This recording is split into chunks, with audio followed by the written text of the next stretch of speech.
2023 has been a fantastic year for reading, at least for me. I don't know if it has been for you. Hopefully it has been for you. We're getting to the point where we're looking to the year ahead and thinking, what do I want to achieve? What do I want to do in 2024? You might be, formulating your list of how many books you want to read, how many pages, how many hours of audiobooks you want to read, all that kind of thing. But here at Hardy's Books, we're a little bit more chilled.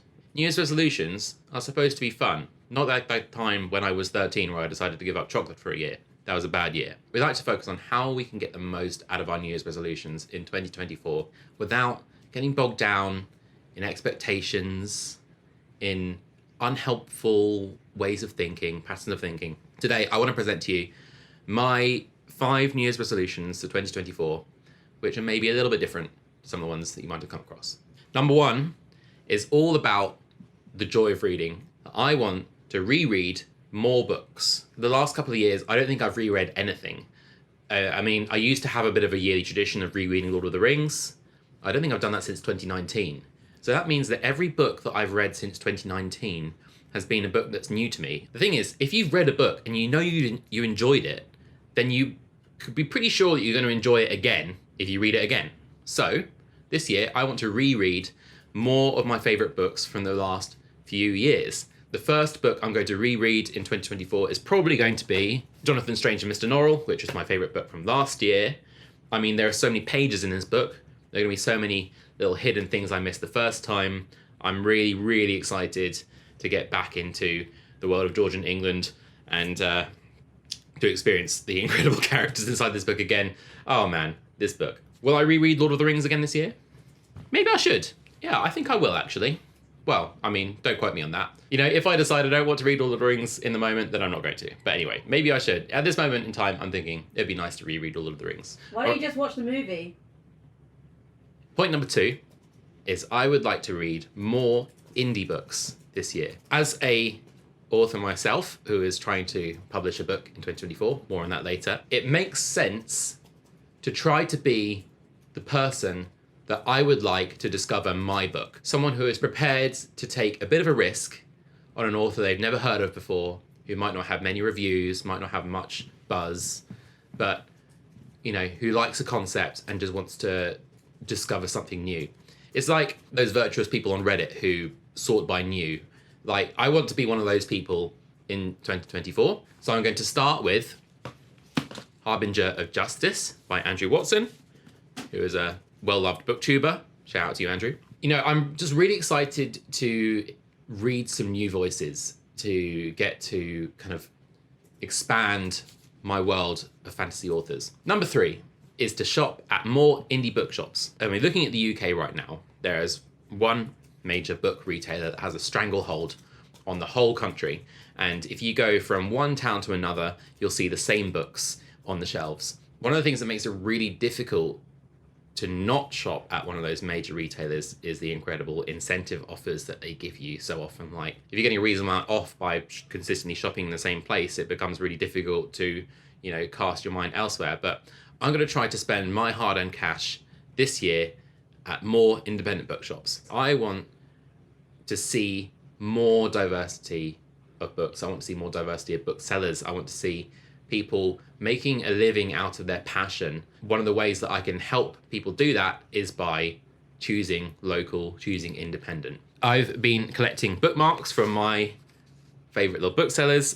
This is just a very small collection so far, but I'm committed to it now. I've got Sevenoaks Bookshop. Love this bookshop, one of my favorites local to us. Got Edge of the World Bookshop, which is in Penzance in Cornwall. Love that bookshop. I've got Halls just down the road, which is specialised in modern first editions and high value books. Maybe you should shop online and you might get one of these bookmarks in your mail. hardysbooks.co.uk. So yeah, I want to collect more independent bookshop bookmarks this year. Let's put it that way. Number 4, I want to read more books by underrepresented authors.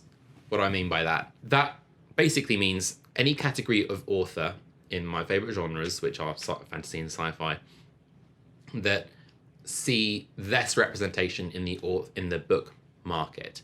So we're talking Black authors, we're talking LGBTQ authors, Indigenous authors. I'm really keen to discover more voices outside of the classic voices. So to start off, I am going to read Chain Gang All-Stars by Nana Kwame Adjei-Brenyah. I actually picked this one up at Seven Oaks Bookshop. So there you go. Really excited to experience this one. And I'm also looking at diving back into the Tenserate series. I read the first of the Tenserate series, and I really enjoyed it. So I'm really excited to get back into that series. Neon Young is a non-binary author based in Singapore. So yeah, I'm excited about that. My last and final resolution for next year is my biggest and the one I'm determined to achieve, which is to publish my first book. I've been working on my book since NaNoWriMo 2022. It doesn't have to be published traditionally. I am going to explore getting an agent next year. I'm very realistic about my chance of that. Is probably not likely. So I'm going to give it, I'm going to push that on that door for a while. And if that doesn't get any results, then I'm definitely going to be self-publishing. So whatever happens, I said to my family at Christmas that I'm going to be hopefully giving them all my book for Christmas next year. I know exactly what I need to write in order to get to that point. So I think that it's a very achievable goal. I've already designed my cover. I've already designed the interior of the book. Of course, doing those things before actually finishing writing the book is a choice, but it's a choice. That's just how my productivity works. Hold me to account. Next year, you'll be seeing Coup d'etat online or on your bookshelves. I'm gonna deliver. So those were my resolutions for 2024. What are your resolutions for 2024? My resolution is actually going to be able to say the word 2024. I'm going to learn how to knit. I'm going to eat as many different shapes of pasta as I can. Whenever I find a new shape of pasta, I'm going to try it. What shapes of pasta have you had so far? I've had bow shapes. Bow shapes. Shell shapes. Shells. Yeah. Spaghetti. Cartwheels. Little cartwheel ones. Yeah. Linguine, which is like the flat one. Oh, yeah. Lasagna. Lasagna. Yeah. And on that note, like and subscribe. Follow us on TikTok. Follow us on Instagram. At Hardy's Books. At Hardy's Books for both of those. Go buy a book from hardysbooks.co.uk. Support an independent bookseller. Have a great New Year's, and we'll see you next year. Eat as much pasta as you can. Yes. Bye.